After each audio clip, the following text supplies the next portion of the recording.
ng mga larawan at video sina Catherine Bernardo at Alden Richards sa kanilang mga social media accounts na nagpakita ng kanilang mga sandali sa Calgary, Canada. Ang mga larawan at video na ito ay kinuha na ng Brettle World Calgary na ayon sa kanila ay ang kanilang huling taping session sa nasabing lokasyon. Ayon sa mga tagabahagi ng mga post, marami sa mga overseas Filipino workers or OFW at mga tagahanga nila Catherine at Aldin ang nagpapunta sa lugar ng kanilang shooting. Ang lugar na ay naging puno ng excitement dahil sa dami ng mga tao na nais makakita sa kanilang mga idolo. Sa mga kabutihang palad, binigyan ni Derek Hattie ang mga tagahanga ng pagkakataong makita sina Catherine at Aldin sa personal bago pa man magsimula ang event. Pinalalahanan ng mga tagahanga na iwasan ang pag-angal o paglikha ng ingay upang hindi maeksterbo sa mga residente ng Calgary. Sa kabilang banda, hindi nakaligtas sa mga mata ng mga tagapanood ang tela pagkamabutihan at sweet na pag-uugali ni Catherine at Aldin.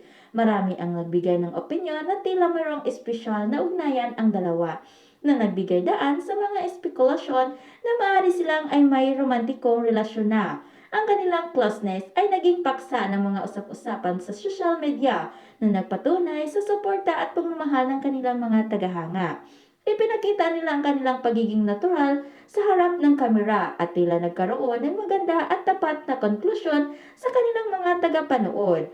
Ang pag-uugali nilang ito ay naging sanhi ng pagkakaroon ng mga fans ng mga teorya tungkol sa kanilang relasyon. Gayunpaman, sa kabila ng mga espekulasyon, ang mga larawan at video ay nagpalamas ng kanilang kasiyahan at dedikasyon sa kanilang mga proyekto.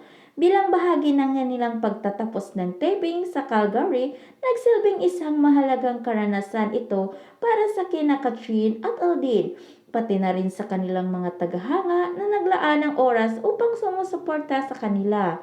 Ang kanilang pagpunta sa Calgary ay nagbigay daan upang maipakita ang kanilang pagsisikap at ang kanilang malalim na koneksyon sa kanilang audience. Ang kanilang huling araw ng shooting ay naging isang memorable na karanasan para sa lahat at ang mga larawan at video na ibinahagi nila ay patunay ng kanilang pagsisikap at dedikasyon sa kanilang trabaho. Ang mga tagahanga ay umaasa na kabila ng pagtatapos ng taping, magpapatuloy ang kanilang magandang relasyon sa kanilang mga proyekto at sa isa't isa.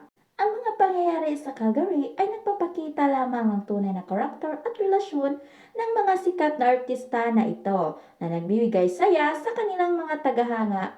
Ang kanilang pagpanggap at pag-uugali ay nagpapatunay ng kanilang integridad at pagmamalasakit sa kanilang audience.